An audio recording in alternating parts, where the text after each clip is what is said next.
¡Ales! Toca.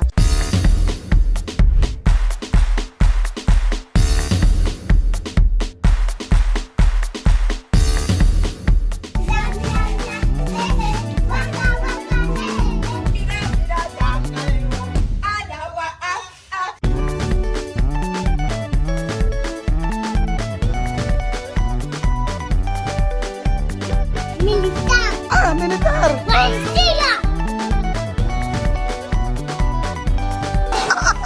Mahulog ka dyan! At ako ang inyong amigo dito sa Puerto Bata, Equatorial Guinea. Pero okay naman na to si Juan eh. Wala na raw siyang sakit. Malakas na kaya pwede na siyang magbenta ngayon. Buenas tardes! Buenas tardes. ¿Qué tal? Bien. ¿Ahora bien? Pues días ya ¿Cómo está? Bien, un poco bien. Poco bien. Sí. Pero ¿puede trabajar?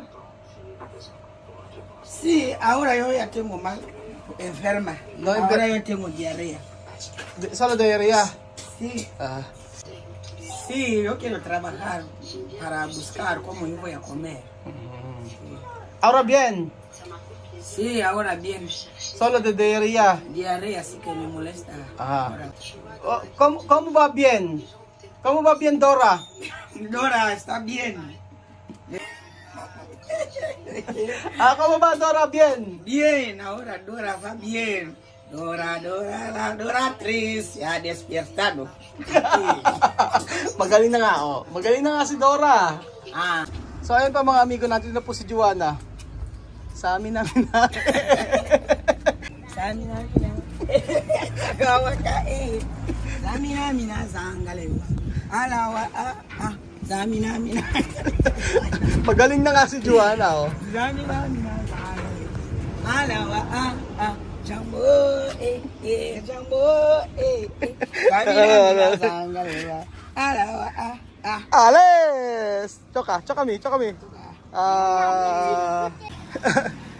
So, ayun pa mga amigo. Pupunta pa kami sa Bitwi. Aha. So, ayun pa mga amigo. Paalis na po kami. Dito po niya natutunan yung pagbebenta ng mga prutas mga amigo. Sa lugar na to. Mabenta po ang sabi niya. Pero tingnan natin kung ano yung mga binibenta ni Juana na prutas. Medyo malayo lang yung bilihan ng mga prutas sa may Bitwi pa. So mga 20 minutes muna dito. So ayun pa mga amigo, malapit na po kami.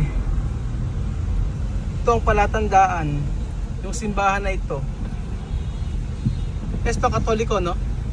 Ya, Esto, sí, Katoliko. Covenant, Covena. Covenant. Covenam daw ang tawag sa church na ito. Nandito na po kami mga amigo. Ayan. Medyo matraffic sa part na to eh. Kasi dito talaga yung pinakamalaking palengke nila.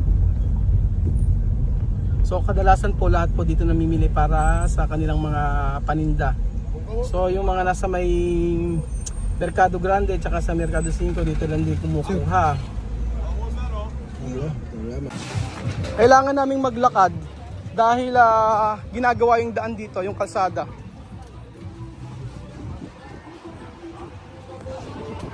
Wala pa si Wesley, nasa school, kaya kasama namin si Bambino tsaka si Ilan. Wala namang mapag-iiwanan, wala sila Monica.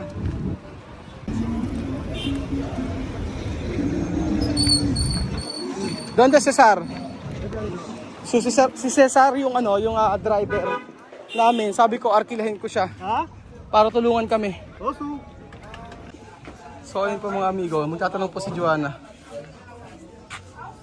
Dito raw. Saging, platano,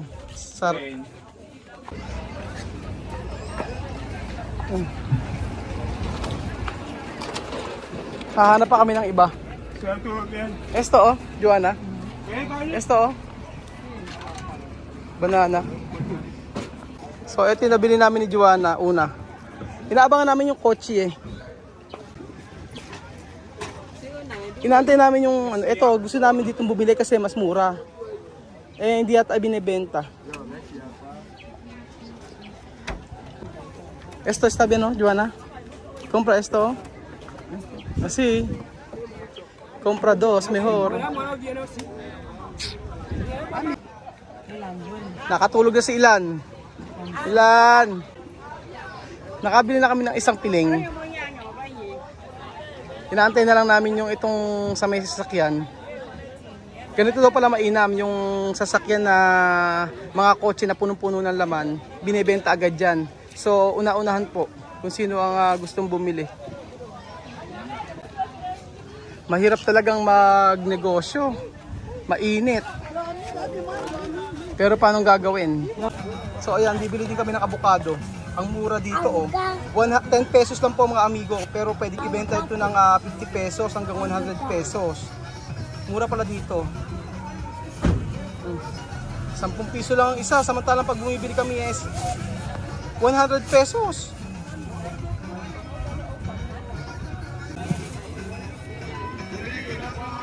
¿Esto no está bien? No sé. Yo no sé. Compra mucho, mejor. Pakyawin natin. Pakyawin. Diba? Ang sayang mamili kaso nakakatakot bumili sa palengke na to kasi napakaraming tao. Mas makonti sa may Mercado Grande. Dito kasi sobrang laki ng ano nito eh. Sobrang laki ng market na to. Ayan po mga amigo, kamatis. Ang binibili ni Joanna ay mas mura talaga. Pagka sabi ko po 10 piso po mga amigo ang kamatis dito, isang piraso. So dito tatlo ay 20 pesos. Mas malaki ang kita ng pakwan sabi ni Joanna. Aha. Pero eso no ganar mucho. O siguro pwede niya ibenta na tatlo 50 pesos. Ganun. Magtataka po kayo pero mahal po kasi talaga ang mga bilihin dito. Tatlo 50 pesos pwede. Tapos sibuyas, yan. So ayun po mga amigo, pabalik na kami ni Joanna. Pabalik na po kami sa sasakyan. Medyo malayo po yung pinagparkan namin eh. Kasi nakasarado yung daanan. Napakainit pa naman. Oh, so yung driver namin, hawak-hawak si Ilan. Diba? Parang anak niya. Kaya kailangan bigyan ko ng ako magbabayad ng taxi. Para naman matuwa itong si Cesar. Diba? Mababait ang mga ibang Ginyano. Sabi ko, arkilahin ko yung sasakyan niya. Tapos tulungan kami magbuhat ng mga prutas. Si Joanna nagbubuhat. Tapos nag-arkila kami ng merong karatilya. So yun pa mga amigo. Wala kaming nabiling ibang prutas. So eto lang. Sabi ni Joanna, bukas ng umaga, pupunta siya dito ulit, babalik siya para sa ibang mga prutas. Malaki ang kita mga amigo sa saging.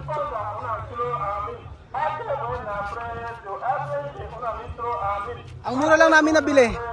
200 pesos pa mga amigo. 200 pesos lang po ito mga amigo. Tapos maibebenta namin ng 100 kada isang ganito.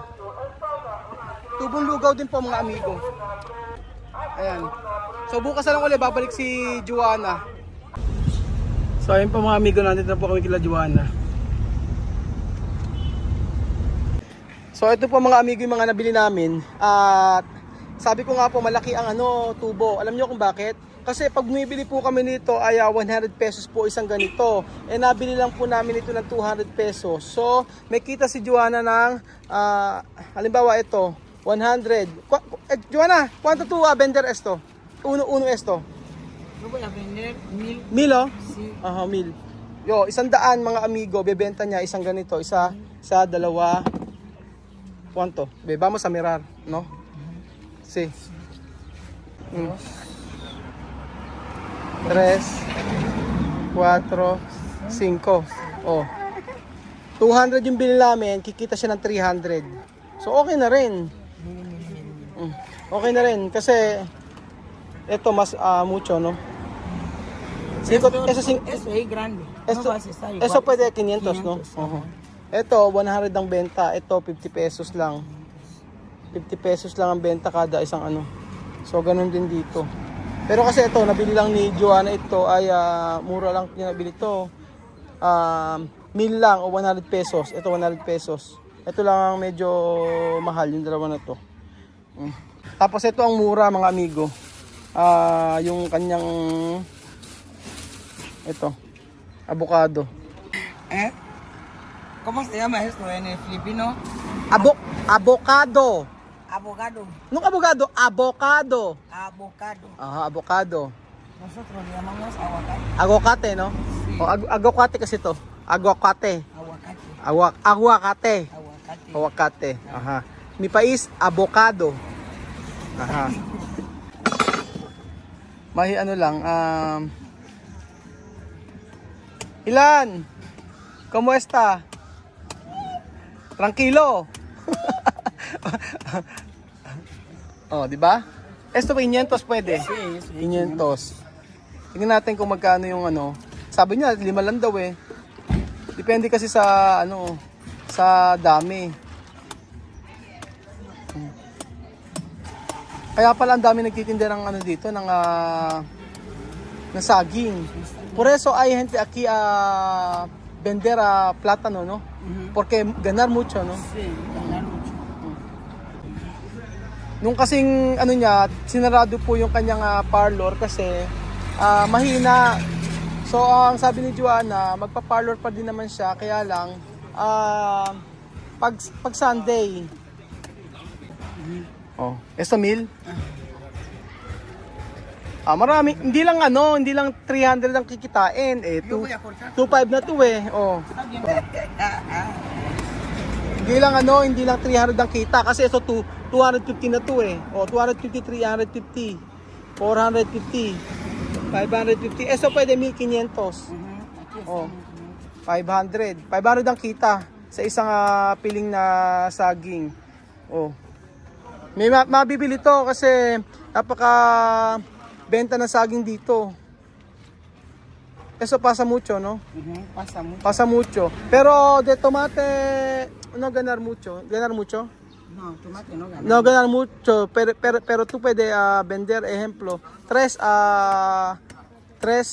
No, yo vendo uno a 100. 100. O 10 piso raw niya ibebenta tong kamatis. Yo he comprado uno ahí 3 a 200. Yo vendo ganancia de 100. Aha.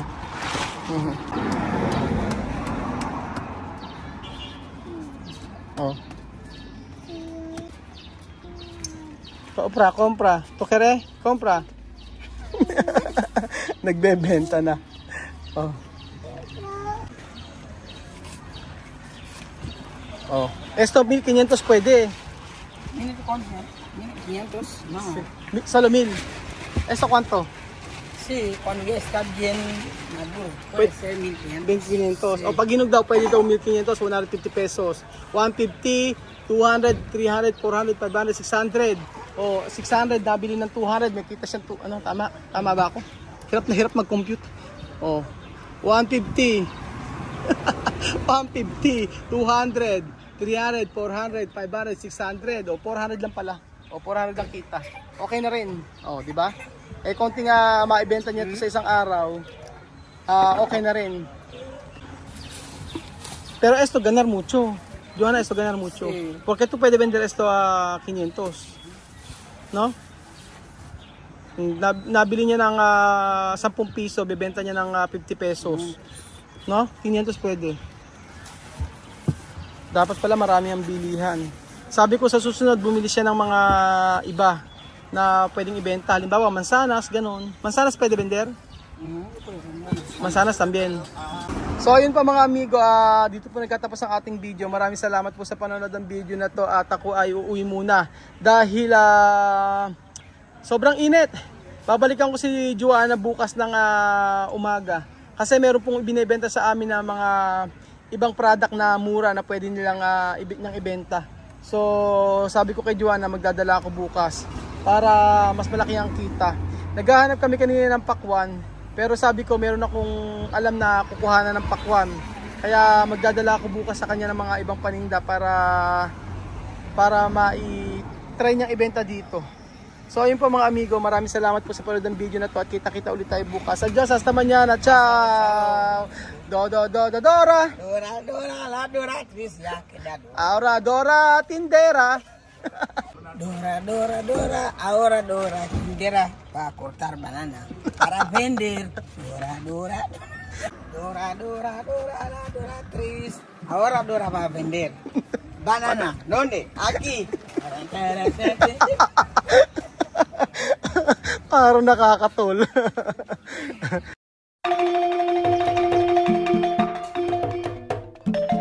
Na-appreciate ko yung paano sila nagdadasal.